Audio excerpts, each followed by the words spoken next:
السلام عليكم ورحمة الله. بالنسبة للماكسيمات عندنا الصفحة رقم 226 226. Alors, exercice 1.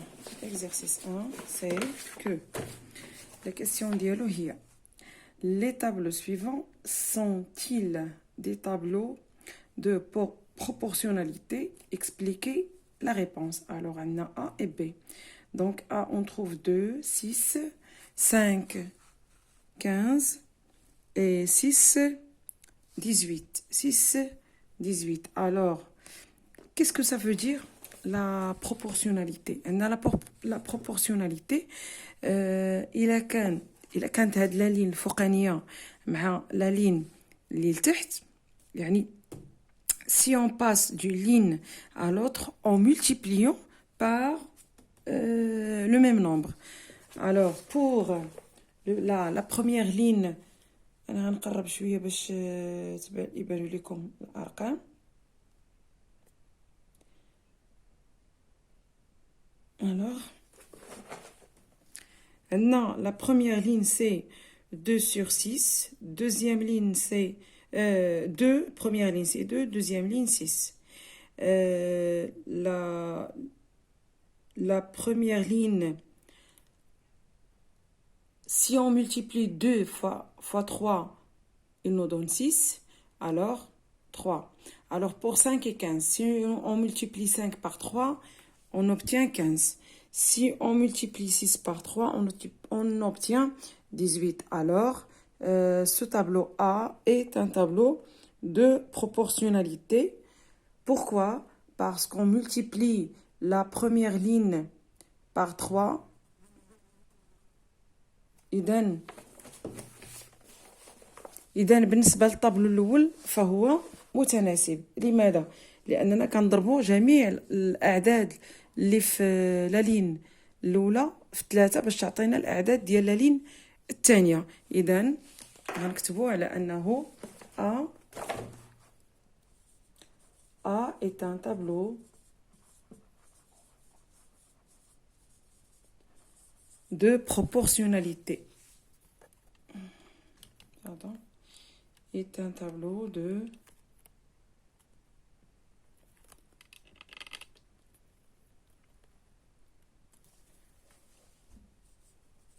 proportionnalité. Est un tableau de proportionnalité parce que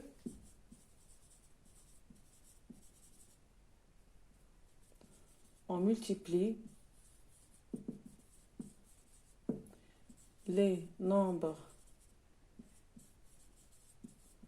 de la première ligne par 3 par le même nombre. هذا من جهة يعني A. On va voir B. On va voir si B est un tableau de proportionnalité. Alors B fait 10, ça nous donne 15, 20, 30 et 30 c'est 50. Je crois pas alors que 20, 10, donc 15, 30 et 50. Normalement مشينا من الأول للثاني ب15, من الثاني للثالث ما مشيناش ب15. Alors c'est pas un tableau de proportionnalité. Alors B,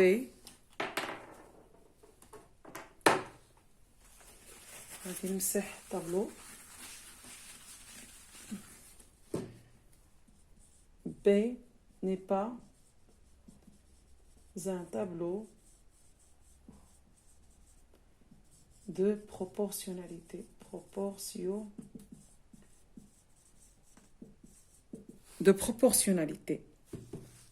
إذن B ماشي tableau de proportionnalité. Alors غادي نشوفوا التمرين رقم 2. كنتمنى انكم سجلتوا على ان B c'est pas un tableau de proportionnalité. Voilà. Alors 2. نتوما عندكم déjà 2. Alors 2, recopie et complète les tableaux de proportionnalité suivants. Alors, d'accord, on dit les tableaux.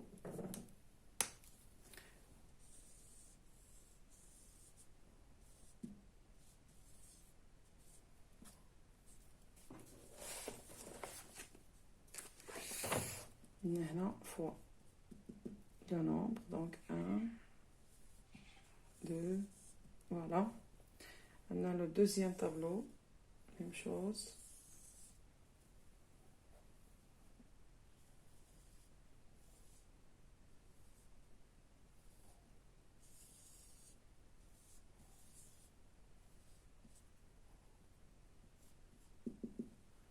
Ici, c'est 12, 7, 21,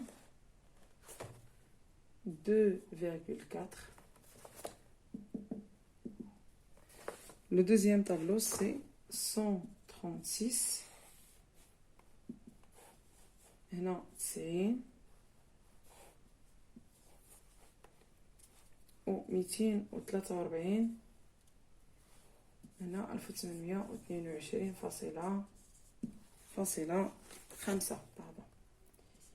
اولا بالنسبه للجدول الاول، بالنسبه للطابلو الاول كنلاحظوا على ان كاينه هنا 7 و21. العلاقه بين 7 و21 وهو سي ان طابلو دو بروبورسيوناليتي، سيتادير نفس العدد فاش غنضربوهم، يعني 7 و21 سي فوا 3. alors 12 fois 3 fois 2 c'est 6 36. alors 24 2.4 الا قسمناها على 3 شحال غتعطينا؟ 2.4 الا قسمناها على 3. alors 2,4 sur 3 باش نلقاو هاد العدد sur 3. alors 2 sur 3 c'est 0, virgule, donc 24 sur 3 c'est 8, donc 0,8. 0,8. alors le deuxième عندنا 243 على 1822.5. دونك نفس الشيء غنديرو 1822.5 قسمة 243 وغندير العملية وغنرجع. إذا هي 7.5. إذا 243 قسمة جداء 7.5 هي 1822.5. إذا 136 في 7.5 136 في 7.5 ثم 90 قسمة 7.5. إذا غادي نقوم بالعمليات. إذا هنا 1020 ثم عندي هنا 90 قسمة 7.5 إذا هي 12. إذا ملأنا جدولين بزوج اللي هما بالنسبة للتمرين رقم 2، يعني الجدولين بزوج ملأناهم. تمرين رقم 2 بالنسبة للماكسي. دابا غنمروا للتمرين رقم 3. calculer la quatrième proportionnelle dans chacun des cas suivants. يعني هذا المتناسب الرابع. الطريقة اللي كنخدموا بها كنظن على انكم نقلتوا هذه الجداول. الوغ بالنسبة للرابع المتناسب بالنسبة لواحد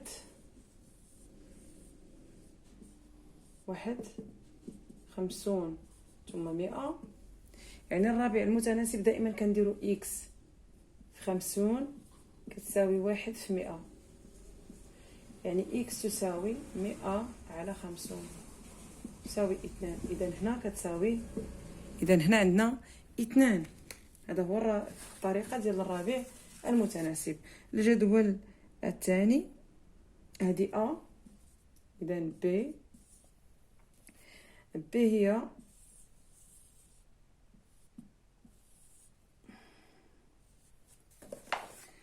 بين 14 70 ثم هنا 100 وهنا نقاط. إذا نفس الطريقة x في في 70 كتساوي 14 في 100. إذن إكس تساوي 1400 على 70. كتمشي هنا صفر مع صفر 14 على 7 يعني 2. تعطينا هنا 20 يعني 20. جدول رقم سي. الوغ سي 3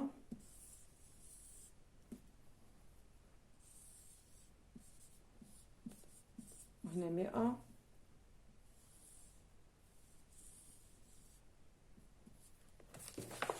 والثالث هما 2.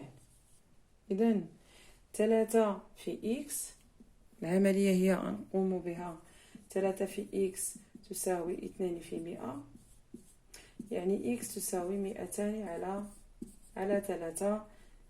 إكس تساوي غادي نجز العملية 200 في 3، 200 قسمة 3، 200 قسمة،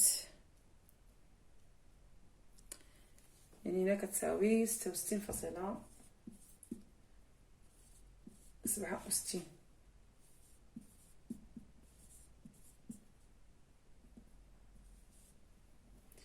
دي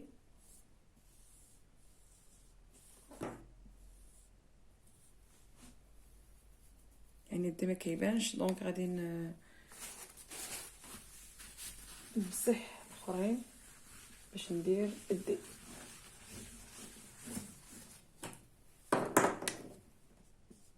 الوغ دي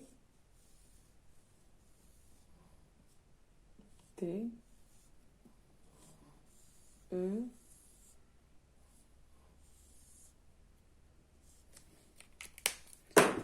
إذن الدي فيها 105.5 ثم هنا 3.3. إذن نفس الشيء 100 في 3.3 تساوي إكس في 5.5. إذن إكس تساوي 100 في 3.3 على 5.5. غادي نجوج العملية بسرعة. إذن هي صفنا 100 في 3.3 قسمة 5.5 يعني 60. إذن هنا 60. إذن بالنسبة للسي، بالنسبة للأو عندنا هنا 21.87 ثم هنا 48.6 ثم هنا 100. نفس الطريقة دائما الربع المتناسب أنا كنخدم بهذه الطريقة. كاين اللي كيدير هذا على هذا كيساوي هذا على هذا. أنا كنخدم إكس في 48.6 كتساوي 100 في 21.87 يعني إكس تساوي 100 في 21.87 على 48.6. هذه هي الطريقة أنا اللي كنخدم بها. ألو غادي نحسب العملية. العملية هي كالتالي: 100 جدا 21.87 قسمة 48.6 كتساوي 45. إذن هنا كتساوي 45. إذن بقات لي عملية أو لا جدول واحد هو اف. إذن اف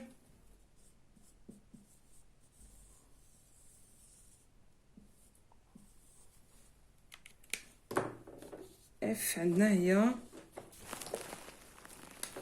7340 وهنا 4771 اي 100.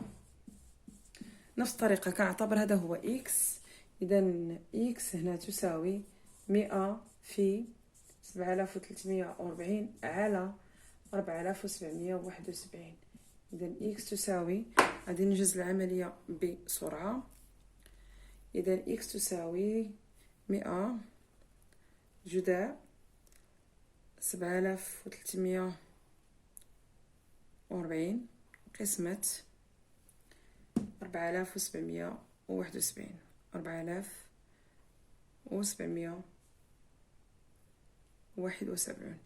إذا كتساوي 153.85.